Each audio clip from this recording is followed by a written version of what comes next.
Olá, tudo bem com você? Hoje continuaremos estudando o tema As Credenciais do Messias, parte 2, baseado no livro de Mateus, capítulo 11. Possui a revelação, versos 25 e 26. Louvo-te, Pai, disse Jesus. Por quê? Porque a revelação que ele trouxe foi dada aos que são como meninos, não aos sábios e não aos instruídos. Acaso seria assim por tratar de ingenuidade ou conhecimento irracional, ou por não possuir essa revelação conteúdo algum, e os sábios perceberem isso? A questão é mais profunda. Não se trata do conhecimento em si. A revelação tem conteúdo. As palavras de Jesus não são meras palavras. Sua revelação tem que ver com algo mais sério na vida. Tem que ver com a própria vida, e todos os que vivem podem perceber, inclusive os sábios e os instruídos. Também não tem que ver com a capacidade de compreensão dos destinatários. Como aqueles que são como meninos têm maior capacidade que os sábios e os instruídos? Tem que ver com a vontade de Deus. Sim, Pai, diz Jesus, porque essa foi a sua vontade, é uma decisão do Pai. A vontade do Pai e a de Jesus estão juntas na revelação, por isso é que os dois possuem a revelação. O Filho comunica o que o Pai revela, e essa revelação vai aos que são como meninos, e não aos sábios nem aos instruídos, porque assim quer o Pai. É essa uma decisão injusta? Discriminatória? Não, apenas estratégica. A vontade do Pai, que assim o determina, é a boa vontade, e sendo boa, determina desse modo porque assim é mais conveniente para todos. Primeiro, a revelação do reino chega aos que são como meninos, depois passará a todos os outros. Nesta estratégia, também há por parte do Pai uma ação de julgamento. Aos que sabem, os faz responsáveis. Deixa-os com o que sabem, para que hajam em harmonia com seu conhecimento, porque eles têm mais confiança na tradição erudita do que no temor a Deus.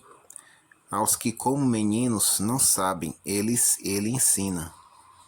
Os sábios não querem aprender, os que não sabem querem aprender. Se revelasse as coisas do reino aos sábios e não as revelasse aos que não sabem, ninguém as aceitaria. Mas se as revelar aos que estão dispostos a aprender, eles saberão tudo do reino. Se farão súditos dele, e por seu testemunho os que não estavam dispostos a aprender, por respeitar mais a ciência que a Deus, terão oportunidade de aceitá-lo.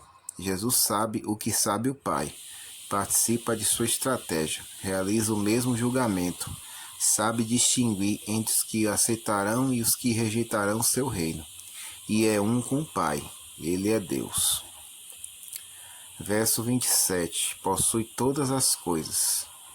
Meu Pai, Jesus continuou dizendo, entregou-me todas as coisas. Que coisas?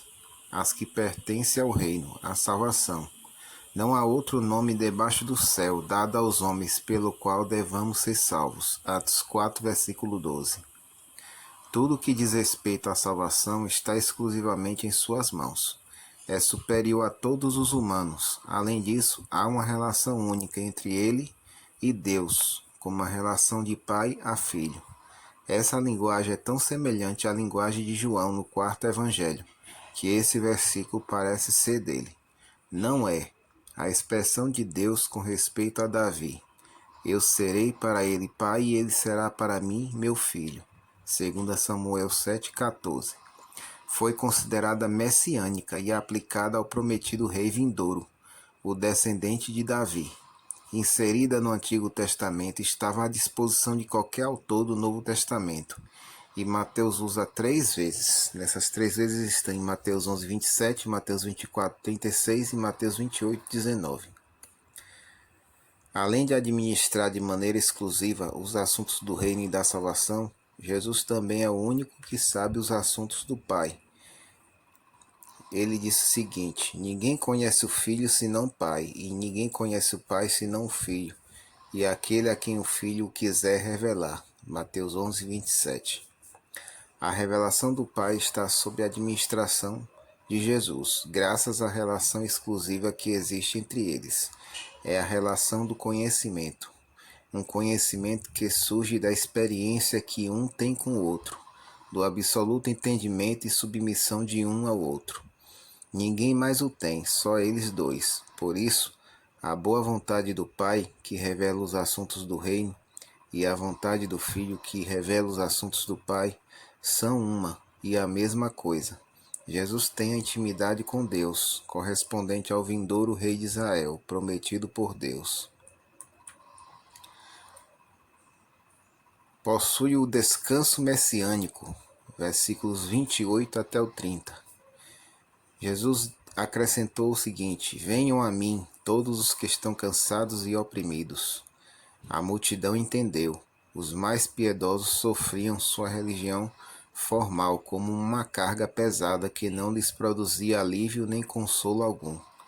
Pecadores e publicanos, desprezados pelos mais religiosos, tinham perdido a esperança. Pesavam as leis dos dirigentes, pesava o custo dos ritos com os impostos do templo. Pesavam as exigências sempre crescentes do sistema religioso judeu. Pesava a frieza das formas religiosas que deveriam ser observadas meticulosamente. Pesava a relação suspeita que viviam. Pesava a culpa. Nada os libertava da amargura que o pecado deixa na alma. Estavam cansados, oprimidos também.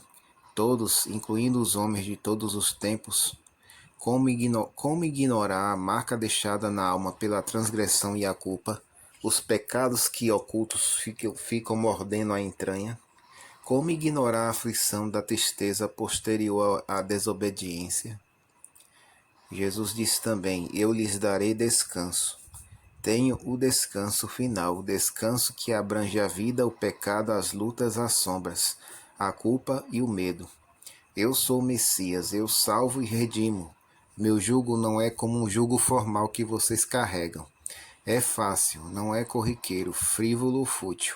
É suave, não porque eu nada exija. Eu exijo o mesmo, mas o meu jugo é mais fácil. Sou aprazível e humilde. Sei compreendê-los. Tenho o perdão e a graça. Eu vivo o alívio. Comigo terão a bondade e o amor, amparo e refúgio. Terão salvação, vida eterna e consolo eterno.